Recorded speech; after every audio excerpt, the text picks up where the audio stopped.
ఆంధ్రప్రదేశ్ రాజకీయాల్లో అమరావతి అభివృద్ధి అంశం మళ్లీ చర్చనీయాంశంగా మారింది. మాజీ మంత్రి పేర్ని నాని తాజాగా చేసిన వ్యాఖ్యలు రాజకీయ వర్గాల్లో హాట్ టాపిక్ గా మారాయి. ఆయన మాట్లాడుతూ 2015లో అమరావతిని సింగపూర్ ను తలదన్నే నగరంగా తీర్చిదిద్దుతామని, ఒలింపిక్స్ నిర్వహిస్తామని, బుల్లెట్ ట్రైన్ తీసుకొస్తామని, ప్రపంచ స్థాయి రైల్వే స్టేషన్ నిర్మిస్తామని చెప్పిన హామీలు ఏమయ్యాయని ప్రశ్నించారు. స్పీకర్ గారు అయ్యన్న పాత్రుడు గారు చాలా మంది 70-80 వయసు ఉంటాయి. కనీసం ఈ రోజైనా 11 మంది సభకు వస్తారని ఆశించాను. ఈ తీర్మానాన్ని బలపరిచి తన తప్పులకు పశ్చాత్తాపడతారని అనుకున్నాను.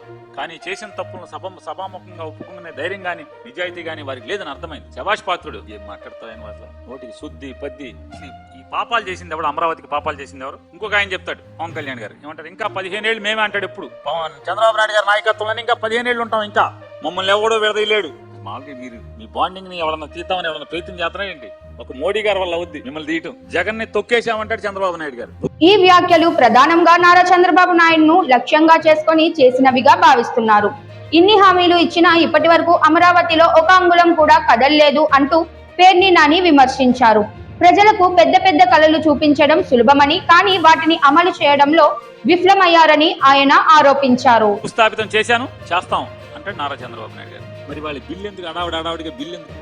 మళ్ళీ ఏం చెప్తారు, ఇంకెప్పుడు వచ్చినా సరే ఇది అమరావతిని మార్చకుండా ఉండటం కోసం. అంటే లోపల పక్కేమో రేపు జగన్ వస్తాడని భయం, జగన్ వస్తే మారుస్తాడని కలరింగ్. కానీ మేము వదిలేసాం కదా, మేము చేద్దాం అనుకున్నాం. ఎందుకు చేద్దాం అనుకున్నాం? మీరు అమరావతిని ఇక్కడికి పెట్టి 33,000 ఎకరాల రైతుల పొలాలు తీసుకుని మిగతా మరొక 10,000 ఎకరాల ప్రభుత్వ మరియు దేవాదాయ భూములు, దేవుడు భూములు మొత్తం కలిసి 53,000 ఎకరాల భూములు, ప్రభుత్వం గాని దేవుడి గాని రైతులు గాని కలిసి 53,000 ఎకరాల పొలాలు మీరు తీసుకున్నారు.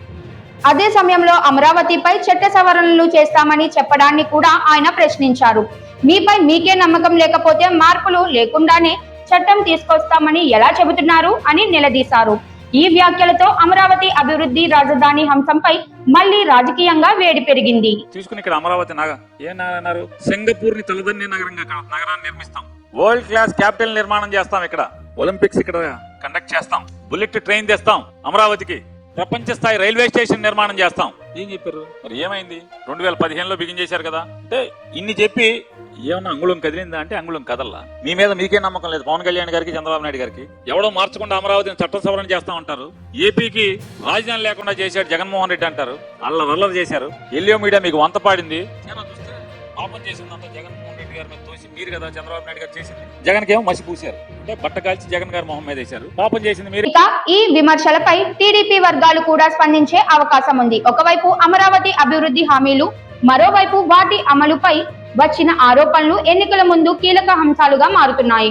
ప్రజలు ఎవరి మాటలను నమ్ముతారు, ఎవరి పనితీరుకు మద్దతు ఇస్తారు అన్నది రానున్న రోజుల్లోనే తేలనుంది.